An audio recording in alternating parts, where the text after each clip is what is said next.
Hi guys, welcome back to filmy stock. ముందుగా అందరికీ సంక్రాంతి శుభాకాంక్షలు. శర్వా యాక్ట్ చేసిన నారి నారి నడుమ మురారి మూవీ నాకు ఎలా అనిపించిందో దాని గురించి మాట్లాడుకుందాం. కానీ దానికంటే ముందు ఛానల్ లోగోకి లైక్ బటన్కి నడుమ సబ్స్క్రైబ్ బటన్ ఉంటుంది.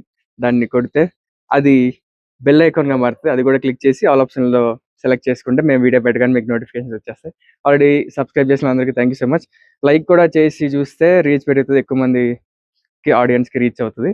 ఇంకా స్టార్ట్ చేద్దాం. ఫస్ట్ ఈ మూవీ స్టోరీ గురించి మాట్లాడితే, స్టోరీ కంటే ముందు ఈ మూవీ ఎలా ఉంది అని చెప్పడానికి కొన్ని మూవీస్ ఉంటాయి. ఆ మూవీ ఒక 10 మంది చూస్తే దాంట్లో 7 డిఫరెంట్ ఒపీనియన్స్ ఫామ్ అవుతాయి. సో ఈ మూవీ కూడా అంతే. చాలా డిఫరెంట్ ఒపీనియన్స్ ఫామ్ అవుతాయి. కొంతమందికి కొన్ని సీన్లు చాలా నచ్చవచ్చు, అదే సీన్లు కొంతమంది చాలా నచ్చవచ్చు. సో ఇది ఒక different type of movie. Story గురించి మాట్లాడితే, కరెంట్ రిలేషన్షిప్ని పెళ్లి వరకు తీసుకెళ్లాలంటే దానికి పాస్ట్ రిలేషన్షిప్ వల్ల ఒక చిన్న ప్రాబ్లం వస్తుంది. సో దాన్ని తను ఎలా సాల్వ్ చేసుకున్నాడు, లాస్ట్కి పెళ్లి చేసుకున్నారా లేదా, ఆ వాళ్ళిద్దరి మధ్యలో తినబడే స్ట్రగుల్స్, ఇదంతా మెయిన్ అవుట్లైన్ ఇది. కానీ లోపల సినిమాలో చాలా సబ్ ప్లాట్స్ ఉన్నాయి.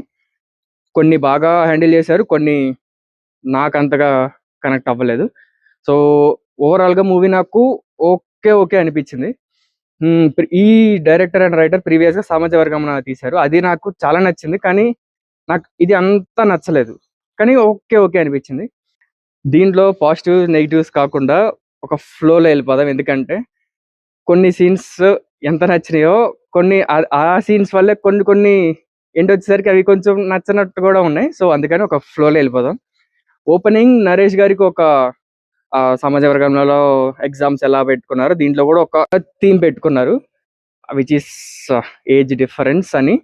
అది చాలా మందికి నచ్చవచ్చు, కానీ నాకు కొంచెం ఆడ్గా అనిపించింది. ఆ తర్వాత దీంట్లో అగైన్ ఇప్పుడు రీసెంట్గా వచ్చిన సినిమాల ఇంట్లో మాట్లాడుకున్నట్టే దీంట్లో కూడా శర్వా, మనం రీసెంట్ టైంలో మిస్ అవుతున్న శర్వాని మళ్ళీ మనకు చూపించారు. వింటేజ్ శర్వా నాకు ఈ సినిమాలో కనిపించాడు. మెయిన్గా స్టార్టింగ్లో తన లుక్స్ కానీ 3 డిఫరెంట్ గెటప్స్ ఉన్నాయి. మూడిట్లో అద్దరిపోయాడు. చాలా యంగ్గా ఉన్నాడు, చాలా ఎనర్జెటిక్గా ఉన్నాడు.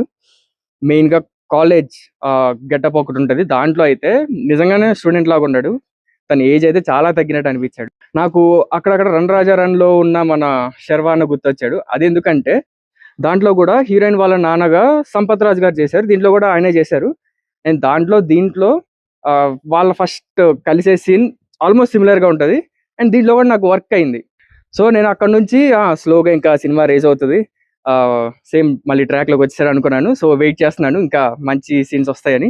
కాకపోతే అక్కడ నుంచి ఇంటర్వెల్ ఎండ్ వరకు కూడా ఆల్మోస్ట్ ఫ్లాట్గానే అనిపించింది, కానీ నేను వెయిట్ చేస్తున్న హై నాకైతే అక్కడ అనిపించలేదు. సీన్స్ బాగానే ఉన్నాయి, కాకపోతే ఆ హై అయితే నేను మిస్ అయ్యాను. ఎందుకు మిస్ అయ్యారో నాకు లాస్ట్లో క్లైమాక్స్లో అర్థమైంది, అది నేను తర్వాత చెప్తా. ఎందుకు మిస్ అయ్యాను అనుకుంటానే ఉన్నా. ఇంటర్వెల్ వచ్చేసింది. ఇంటర్వెల్లో చిన్న ట్విస్ట్ పెట్టుకున్నారు, అది కూడా బాగుంది. ట్విస్ట్ కూడా బాగుంది, మనం ఎక్స్పెక్ట్ చెయ్యం. నేనైతే ఎక్స్పెక్ట్ చేయలేదు, చాలా మంది ఎక్స్పెక్ట్ చేశారేమో, నేనైతే ఎక్స్పెక్ట్ చేయలేదు. కొంచెం చిన్న సర్ప్రైజ్ అయితే వచ్చింది. నెక్స్ట్ సెకండ్ హాఫ్ స్టార్ట్ అయింది. అక్కడ నుంచి కూడా మూవీ ఫ్లాట్గానే వెళ్తుంది. మధ్య మధ్యలో సత్య వస్తూ ఉంటాడు, వెన్నెల కిషోర్ వస్తూ ఉంటారు, కానీ ప్రాపర్గా నాకు ఈ సినిమాలో అవి కూడా అంత ప్రాపర్గా యూస్ చేయలేదేమో అనిపించింది. అలాగే ఫ్లాట్గా వెళ్తా ఉంది, కానీ బోర్ అయితే కొట్టట్లా. నాకు అదే అర్థం కావట్లేదు క్లైమాక్స్ వచ్చే వరకు. నాకు క్లైమాక్స్ వచ్చాక ఎక్కడైతే మన శ్రీ విష్ణు ఎంటర్ అవుతాడో అక్కడ నాకు ఒక క్లారిటీ వచ్చింది. సినిమా నాకు బోర్ కొట్టట్లేదు, కానీ ఎందుకు నచ్చట్లేదు అనే ఫీల్లో ఉన్నా.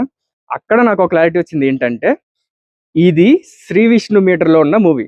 శ్రీ విష్ణు మ్యాక్సిమం 2 నిమిషాలు 3 నిమిషాలు ఉంటాడు అంతే. ఆ 2-3 మినిట్స్ ఒక 3-4 డైలాగ్స్ ఉంటాయి, అవి నాకు చాలా బాగా వర్కౌట్ అయ్యాయి. ఎలా అంటే సమాజ వర్గంలో వర్క్ అయినట్టే అనిపించినాయి. ఆ ఫ్లేవర్ నాకు వీళ్ళల్లో కనిపించలేదు. అంటే ఒక స్క్రిప్ట్ ఎంత బాగున్నా, యాక్టర్స్ ఎంత బాగా చేసినా, మనకి బోర్ కొట్టకపోయినా ఒక హై ఫీల్ వస్తుంది కదా, అది యాక్టర్లో కూడా ఉంటుంది అని నాకు ఈ సినిమా చూసాక అర్థమైంది. శ్రీ విష్ణు టైప్లో అనిపించింది, ఎందుకంటే మనం ఈ డైరెక్టర్ కానీ రైటర్ కానీ ప్రీవియస్గా తనతో వర్క్ చేశారు. సో తన స్టైల్లో మనం ఆల్రెడీ కనెక్ట్ అయ్యాం. ఇది శ్రీ విష్ణుకి పడుంటే ఇంకా బెటర్గా ఉండేదేమో అని నాకు అనిపించింది. మధ్య మధ్యలో కొన్ని సీన్స్ అంటే ఈ రిలేషన్ బేస్ చేసుకొని జరిగే సీన్స్ నాకు నరేష్ గారిది కాకుండా మిగతా వాళ్ళే అయితే నాకు బాగానే అనిపించాయి. నరేష్ గారి నాకు పర్సనల్గా కొంచెం ఆడుగా అనిపించింది. ఇంకా చాలా మంచి పాయింట్స్ కూడా డీల్ చేశారు దీంట్లో.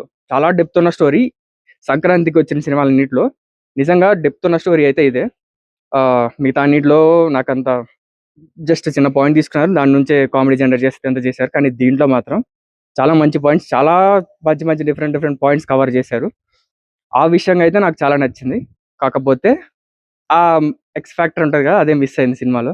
సో, మీకెలా అనిపించిందో కామెంట్ చేయండి. వీడియో నచ్చితే లైక్ చేసి మీ ఫ్రెండ్స్ అండ్ ఫ్యామిలీతో షేర్ చేయండి. Stay tuned to filmy stock. By.